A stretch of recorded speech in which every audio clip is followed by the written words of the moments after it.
เป็นประชาชนเรียนรู้วิธีการสามารถและเคยใครบ้านในบ้านตัวการ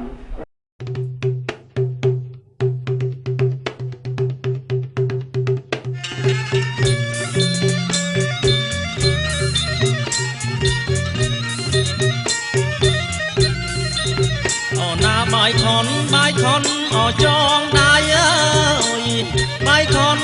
con ở trong đai ơi om bong bay so say trong đai có nhớ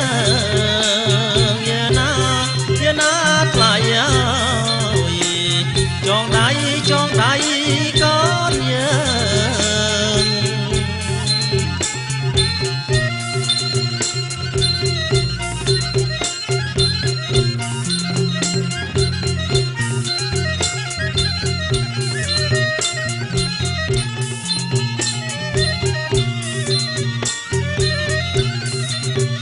na xôm sóc ở xua đây ơi xe đây ở cang can ơi xôm sóc ơi xua đây xe đây ở cang can ơi cho cát miền bàn đón con chơi bật ơi giờ na niềng na đón con chơi bật na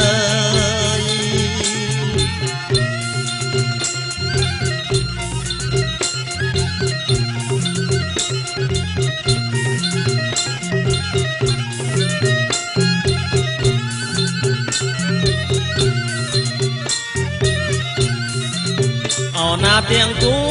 cu ở cu ai ơi đôi con ở pro bắc ơi tiếng cu ở cu ơi đôi con ở pro bắc ơi mùi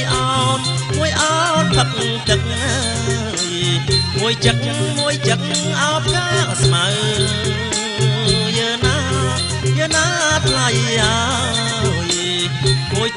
môi chật áo cá mờ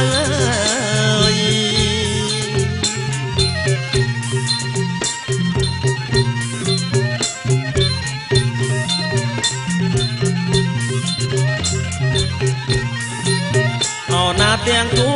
cu ở cu ai ơi đôi con ở tay ơi tiếng cu ở cu ơi đôi con ở tay mau ơi mùi xò mùi mờ mùi cuống ở mũi kiệt giờ na lại ơi mùi cuống áo mũi kiệt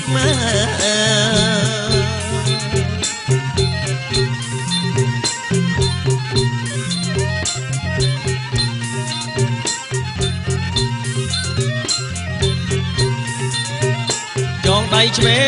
chuyền chọn ao chăm ơi bao đây năm chọn ao nữ ơi chọn đầy chuyền chọn ao chăm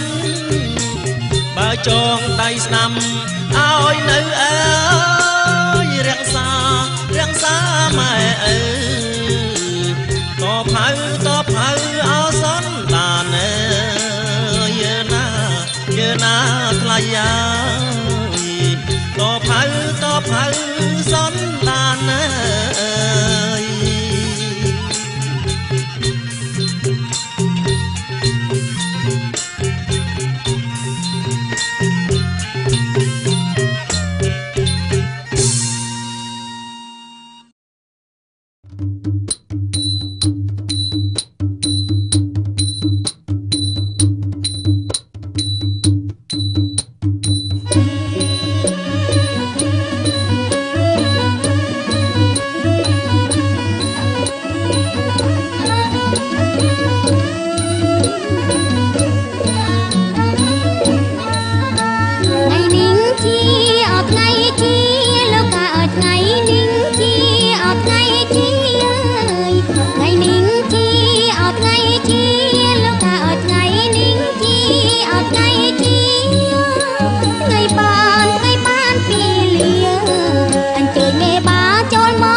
ព្រះថោង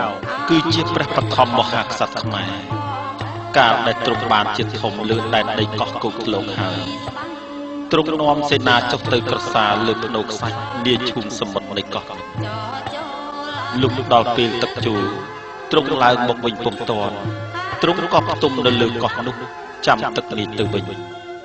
វេលាពាក់កណ្ដាលអត្រានាងបុត្រីស្ដេចនេះបាននាំបរិវារមកនិមិត្តខ្លួនជាស្រីមនុស្សមកក្រសាលនៅទីនេះដែរព្រះថោងសពប្រតិយទ្រង់ចូលទៅលោកនាងថាចាំទៅទូលព្រះបិតាសិនកាលបើព្រះបិតាបានទ្រង់អនុញ្ញាតឲ្យនាងនាំព្រះថោងទៅកាន់និភពហើយនាងក៏ឲ្យព្រះថោងតោងជីស្បៃនាងចូលទៅទើបចូលទៅបានទៅដល់ហើយ ស្ដេចនេះក៏បានរៀបចំអភិសេកសំគុំព្រះថោងនឹងនាងនេះឲ្យជាស្វាមីជាអគ្គមហេសីហើយឲ្យត្រឡប់មកគ្រប់គ្រងនគរភ្នំគឺនគរគោកធ្លកដែលជានគរខ្មែរដំបូងវិញដំណរពីនេះមកអ្នកស្រុកទាំងពួងវេលាធ្វើមង្គលការគេប្រគំភ្លេងបទប្រថោងនាគពាន់និងពេលសំពះរួចគេឲ្យកូនប្រុសតោងជាស្បៃកូនស្រីចូលបន្ទប់ជាប់ជាប្រពៃណីជារៀងរៀបដរាបរហូតមកដល់សព្វ